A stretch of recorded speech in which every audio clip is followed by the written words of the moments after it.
Hello everyone, welcome to our channel. इस video में हम कक्षा 6वीं विषय विज्ञान के अध्याय 14 रेशों से वस्त्र तक पादप रेशे के प्रश्नों के उत्तर करेंगे। इस वीडियो को सुनने मात्र से ही आपको सारे प्रश्नों के उत्तर याद हो जाएंगे। तो अगर आपने हमारे चैनल को अभी तक सब्सक्राइब नहीं किया है तो जल्दी से सब्सक्राइब कर लीजिए और इस वीडियो को लाइक कर अपने फ्रेंड्स को जरूर शेयर करें।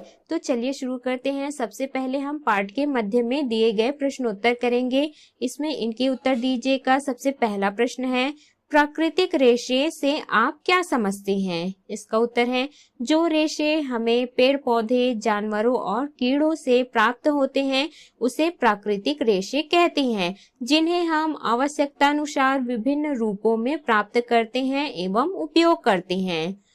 प्रश्न दूसरा है, ऐसे रेशों के नाम बताइए जो पौधों के तने से प्राप्त होते हैं। इसका उत्तर है, ऐसे रेशे जो पौधों के तने से प्राप्त होते हैं सन, पटवा व जूट हैं, जिसके तने को कई दिनों तक पानी में डालकर गलाया जाता है, जिससे तने की बाहरी छाल गलकर अलग हो जाती है और शेष भाग से चमकदार कोमल रेशे प्राप्त कर लिया जाता है। अगला है प्रश्न तीसरा, अनाज रखने वाले बोरे आपके बैठने की टाटपट्टी किस प्रकार के रेशों से बनाई जाती है? इसका उत्तर है, अनाज रखने वाले बोरे हमारे बैठने की टाटपट्टी जूट के रेशों से बनाई जाती है। अगला है, इनके उत्तर दीजिए। प्रश्न पहला, रेशों से धागे प्राप्त करने की विधि क्या कहलाती है? इसका उत्तर है, रेशे वस्त्र की मूल इकाई है। इस प्रकार रेशों को धागों में बदलना कताई कहलाता है। अगला है प्रश्न दूसरा, ताना बाना से आप क्या समझते हैं? इसका उत्तर है, वस्त्र निर्माण के लिए लंबाई और चौड़ाई दोनों ओर से धागे लगाए जाते हैं। खड़े लंबाई में लगाए गए धागे को ताना तथा आड़े चौड़ाई में लगाए गए धागे को बाना कहा जाता है। इन्हीं धागों को आपस में फंसाने की क्रिया के द्वारा ही वस्त्र निर्माण होता है।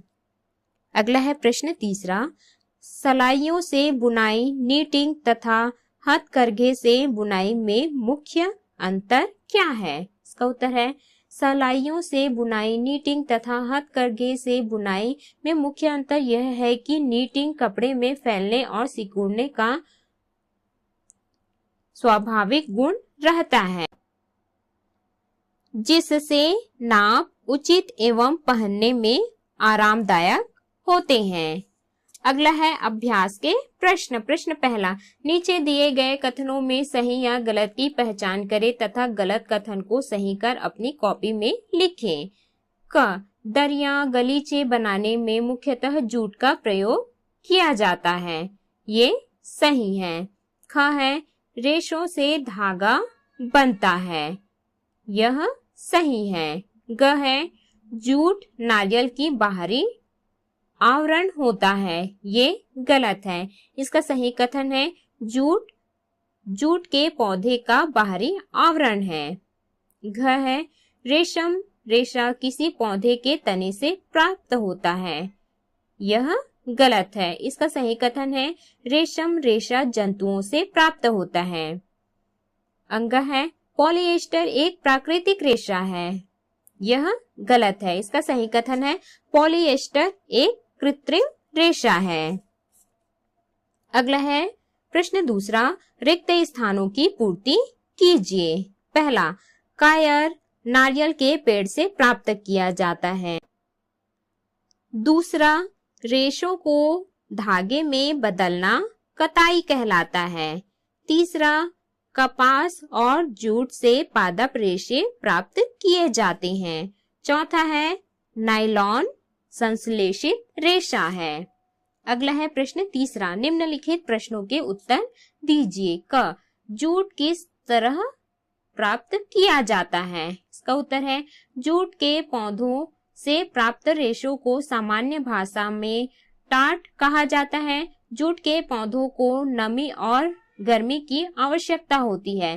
फूलों के मुरझाने के बाद इसे काट लिया जाता है और पानी में डालकर इसके तने को कई दिनों तक गलाया जाता है। इसके तने की बाहरी छाल गलकर अलग होते ही इसे अच्छी तरह से पानी में धो दिया जाता है, जिससे कोमल व पीले रंग का चमकदार रेशा प्राप्त कर लिया जाता है।